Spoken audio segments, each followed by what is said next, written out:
반가. 안녕하세요. 박용덕입니다. 공인중개사법 기출 하루 3문제 보객이 시간이 돌아왔습니다. 여러분, 강의 시작하기 전에 구독, 좋아요, 알람 설정 꼭 부탁드리겠습니다. 자, 그러면 문제 풀어보도록 하겠습니다.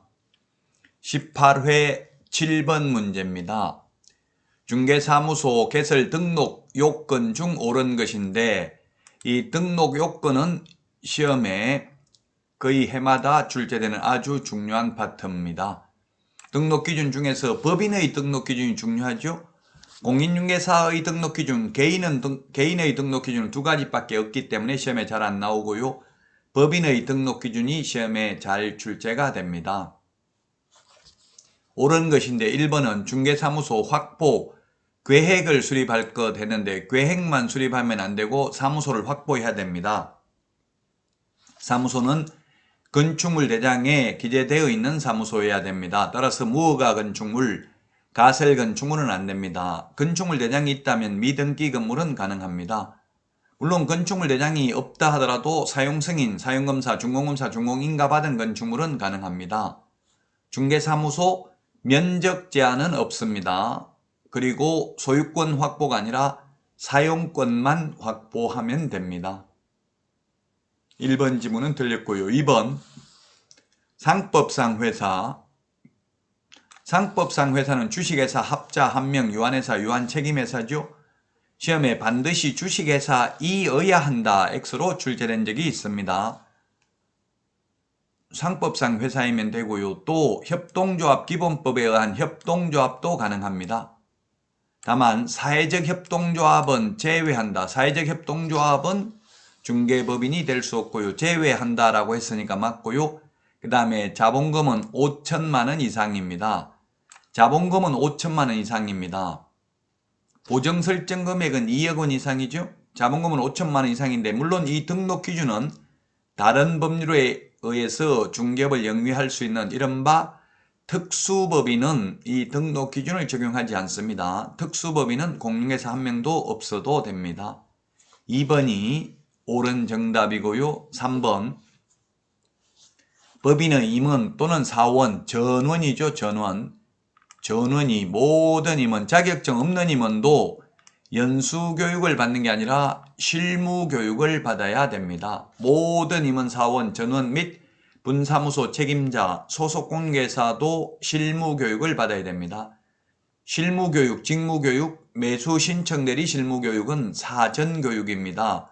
개업하기 전에 미리 받아야 됩니다. 연수교육은 미리 받는 게 아니라 사후교육입니다. 연수교육하고 거래사고 예방교육은 현업에 종사하는 분들이 받는 교육입니다. 연수교육은 개업공개사와 소속공개사가 2년에 한 번씩 받는 교육입니다. 자격증 없는 임원은 연수교육 대상이 아닙니다. 그러나 자격증 없는 임원도 실무교육은 받아야 됩니다. 교육제도도 시험에 한 문제 반드시 출제됩니다. 그 다음에 4번 중개업과 감정평가업을 영위할 목적으로 설립될 법인일 것. 예, 감정평가업은 안 됩니다. 우리 법제 14조에 법인이 겸업할 수 있는 거 6가지가 있고요.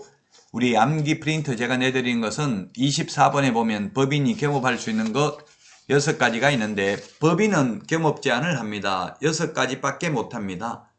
개인개업공개사는 겸업 제한이 없습니다. 타법에서 규제하지 않는 한 다른 업무를 해도 됩니다. 이렇게 법인에게만 겸업을 제한하는 이유는 골목상권을 보호하기 위한 조치입니다. 외국의 대형 법인이 우리나라에 진출해서 우리나라 개인개업공개사와 무한자유경쟁을 하면 우리나라 개인개업공개사가 살아남을 수 없기 때문에 골목상권을 보호하기 위해서 겸업을 제한하고 있는데 감정평가업은 못합니다. 주택상가 분양대행이라든지 도배이사업체 소개라든지 경공매 매수신청대리, 컨설팅 이런 것들만 할 수 있습니다. 따라서 4번도 틀렸고요. 5번 대표자를 포함한 임원 또는 사원 3분의 1 이상이 공인중개사일 것 했는데 포함이 아닙니다. 포함이 아니고 제외죠. 대표자를 제외한 임원 또는 사원의 3분의 1 이상이 공인중개사이어야 합니다. 제가 암기 프린트 내드린 거 56번에 보면 2분의 1, 3분의 1, 5분의 1, 10분의 1 분수를 정리해 놓은 게 있습니다. 3분의 1 이상이 공인중개사이면 되겠습니다.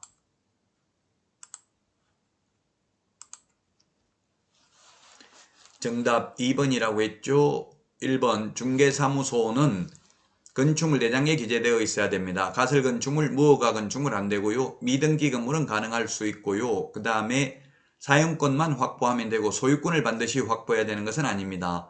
면적 제한은 없습니다. 실무교육을 위탁받으려면 교육장은 50제곱미터 이상이어야 하지만 중개사무소는 면적 제한이 없다. 그 다음에 3번은 모든 임원, 사원, 전원 및 분사무소 책임자, 소속공개사는 미리 실무교육을 받아야 됩니다. 실무교육은 사전교육이고 연수교육은 사후교육입니다. 그 다음에 4번은 법 제14조에 규정된 6가지 업무만 겸업할 수 있습니다. 이 겸업을 하고 받는 수수료는 중개보수가 아니기 때문에 당사자 약정이 있다면 많이 받아도 공인중개사법 위반은 아닙니다. 그 다음에 5번은 대표자는 공인중개사이어야 하며 대표자를 제외한 임원 또는 사원의 3분의 1 이상이 공인중개사이어야 합니다. 다음 문제 보도록 하겠습니다. 8번 문제입니다. 사무소 명칭 틀린 것인데요. 1번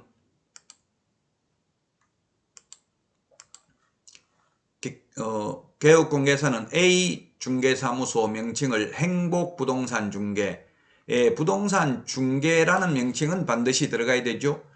부동산 중개라는 명칭이 들어가면 그 외에 행복공인중개사 사무소, 박용덕 부동산 중개사무소 상관없습니다.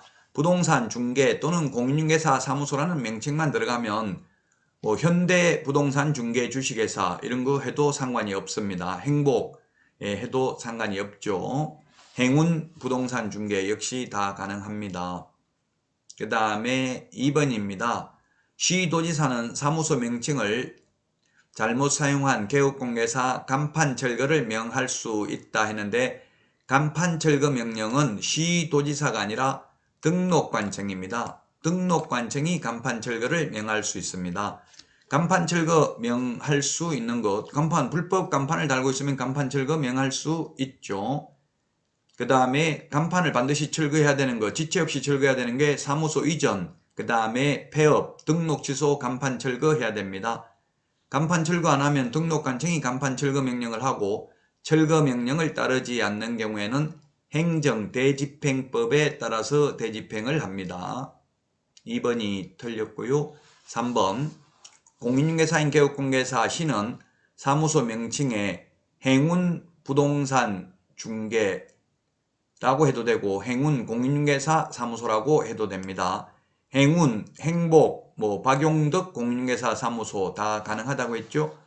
레미안 공인중개사 사무소, 이 편한 세상 공인중개사 사무소 다 가능합니다. 부동산 중개 또는 공인중개사 사무소라는 명칭만 들어가면 나머지 추가로 기재해도 상관이 없습니다. 그 다음에 4번 분사무소 설치 신고 필정, 설치 신고 필정이라고 불렀는데요. 2021년도에 이 신고 필정을 신고 확인서라고 바뀌었습니다. 이제 신고 확인서라고 부릅니다. 2011년도부터 신고 필정을 신고 확인서, 같은 의미죠. 신고 필정은 한자고 신고 확인서 한글로 바꿨다는 이야기입니다. 분사무소 설치 신고 확인서를 받은 중개법인의 분사무소 책임자 D는 자기의 성명을 5개 광고물에 표시하였다. 5개 광고물에는 간판 실명제입니다. 성명만, 5개 광고물이 간판이죠. 따라서 간판에는 성명만 기재하면 되고요. 전화번호, 등록번호 기재할 필요 없습니다. 시험에 5개 광고물에 연락처를 기재하지 않아서 100만원 과태료 처분을 받았다. X로 출제됐습니다. 간판 실명제로서 간판에는 성명만 기재하면 됩니다. 분사무소인 경우 책임자, 주된 사무소인 경우 대표자 성명을 기재하면 되죠. 5번 개업공개사가 아닌 이는 부동산 중개와 유사한 사무소 명칭을 사용하여 100만원 벌금에 처해졌다. 개업공개사가 아닌 자가 공인중개사 사무소 또는 부동산 중개라는 유사 명칭을 사용하면 1년 이하의 징역이나 1000만원 이하의 벌금에 처합니다. 1000만원 이하의 벌금이니까 100만원 벌금에 처해졌다 해도 틀린 말은 아닙니다. 1000만원 이하니까 900만원도 가능하고 100만원을 선고받을 수도 있을 것입니다. 발품 부동산, 부동산 카페 이런 말을 사용해도 유사명칭 사용금지 위반된다는 판례가 있습니다. 해설 보겠습니다. 간판 철거 명령은 시도지사가 하는 것이 아니라 등록관청이 철거 명령을 할 수 있고요. 철거 명령을 따르지 않는 경우에는 행정대집행법입니다. 간판 철거는 행정대집행법, 그 다음에 청문은 행정절차법, 그 다음에 과태료 이신청은 질서 위반행위 규제법입니다. 법 이름만 기억하면 됩니다. 행정대집행법의 법 내용까지 알 필요는 없습니다. 다음 문제 보겠습니다. 사무소 이전 신고입니다. 이전 신고는 우리 주민등록 옮기는 거하고 똑같습니다. 이사 가고 나서 주민등록 전입신고하죠. 마찬가지로 이사 가면서 사무소도 옮기니까 이전 후에 신고하면 됩니다. 사무소 옮기고 나서 10일 이내에 신고를 하면 되겠습니다. 1번 지문 보도록 하겠습니다. 갑군에 사무소를 둔 개업공개사 A는 2016년 1월 20일 을군으로 사무소 이전하고 같은 해 1월 18일 아직 10일이 안 지났죠. 10일 이내에 이전 후 시장군수구청장 등록관청에 신고하면 됩니다. 잘 했네요. 만약에 안 하면 100만원 이하의 과태료죠.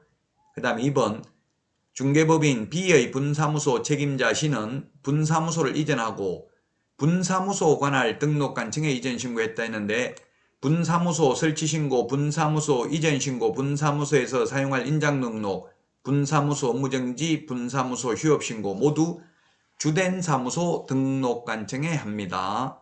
다만 분사무소에서 중개행위를 하였을 경우 중개보수는 분사무소 관할 시도 조례고요. 그 다음에 분사무소에 대한 지도감독은 주된 사무소 등록관청도 가능하고 분사무소 소재지 시장군수구청장도 가능합니다. 2번이 틀린 정답이 되겠네요. 3번 개업공개사 D는 사무소를 병군에서 정군으로 이전한 후 법정기간 10일 이내죠. 10일 이내에 이전 신고를 하지 않아서 과태료 처분을 받았다. 100만원 이하의 과태료입니다. 4번 개업공개사 E는 중개사무소를 이전하고 공인중개사 법령에 따라 등록관청에 신고하면서 중개사무소의 법정 요건을 갖춘 건물의 임대차 계약서도 함께 제출했다.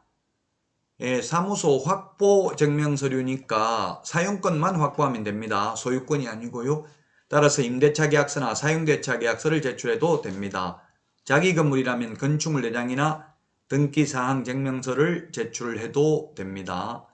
그 다음에 5번 개업공개사 E는 개업공개사 G가 사용 중인 중개사무소로 이전하고 G의 승낙서와 필요한 서류를 첨부하여 공인중개사 법령에 따라 이전 신고를 하였다.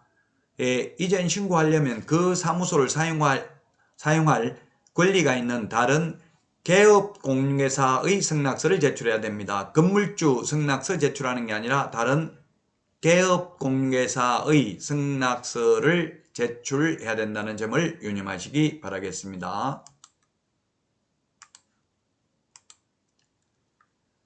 정답 2번이라고 했죠. 분사무소 이전 신고, 분사무소에서 사용할 인장 등록 전부 다 주된 사무소 등록관청이 되겠습니다. 분사무소에 대한 업무정지 처분, 분사무소 휴업신고 다 마찬가지입니다. 다만 분사무소에서 중개행위를 하였을 경우 주택의 경우 분사무소 관할 시도 조례가 정하는 보수를 받는다. 그 다음에 분사무소에 대한 지도 감독은 주된 사무소 등록관 정도 가능하고 분사무소 소재지 시장군수구청장도 가능합니다. 여러분 많은 도움 되셨나요? 도움 되셨다면 구독, 좋아요, 알람 설정 꼭 부탁드리겠습니다. 여러분 행복한 하루 되세요. 다음 시간에 찾아뵙겠습니다. 안녕히 계십시오. 안녕.